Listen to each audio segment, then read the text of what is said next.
Try చేయరని. వాళ్ళు ప్రయత్నంలో ప్రతి కుటుంబంలో మనకి ఇప్పుడు చెప్పినట్టు ఎవరో ఒకరు ఫేవరెట్ ఉంటారు కదా, వెళ్ళి మాట్లాడతారు కదా, చెప్తారు కదా. సో అమ్మకో చెప్తారు, నాన్నకో చెప్తారు, ఇంకెవరికో చెప్తారు. ఇంకా నెక్స్ట్ లెవెల్ అంటే కుటుంబ కలహాలు అంటే ఎక్కువ ఏంటి, రిలేషన్షిప్ కదా మీరు అన్న దాని ప్రకారం. నాకు హస్బెండ్ వైఫ్, బ్రదర్ సిస్టర్, వదిన, వీళ్ళు, ఇట్లాంటివన్నీ కుటుంబ కలహాలు కదా.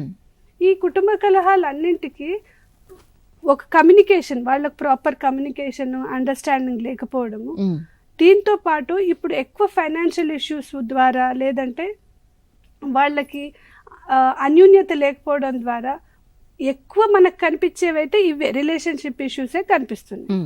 ఓకే, తర్వాత మీరు విడాకులు, ఒంటరితనం అంటే ఇందాక నేను చెప్పినట్టుగాని. సో మనం అంతమంది ఉన్నా కానీ, ఆ గొడవ పడుతున్నా కానీ సపోర్ట్ సిస్టమ్ కనిపించకపోయేసరికి నాకు ఎవరున్నారు, నేను ఎవరికి చెప్పాలి అనిపిస్తుంది.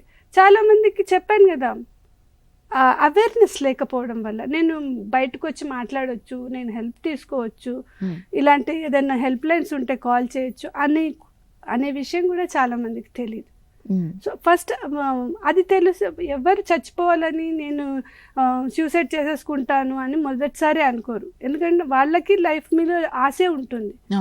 అసలు క్షణికావేశంలో కొన్ని ఎలా ఉంటుందంటే, ఎవరైనా అమ్మ తిట్టింది ఆర్ ఇంకేమన్నా అసలు తట్టుకోలేరు. క్షణికావేశం ఉంటుంది, తట్టుకోలేకపోవడం ఉంటుంది. కొందరికి సమస్య వచ్చినా ప్రతి సమస్యకు ఒక సొల్యూషన్ ఉంటుంది అన్న సంగతి కూడా తెలీదు. సొల్యూషన్ ఉంటుంది, మనం వెతకాలి, పేషెన్స్ ఉండాలి. ఈ పేషెన్స్ కూడా తగ్గింది కదా, ఇన్స్టెంట్, అన్ని ఇన్స్టెంట్. సో మనకి ఇన్స్టెంట్ రిజల్ట్స్ రావాలి. So these are the reasons జనరల్గా ఆత్మహత్య చేసుకోవాలి అనడానికి మోస్ట్లీ ఇవి.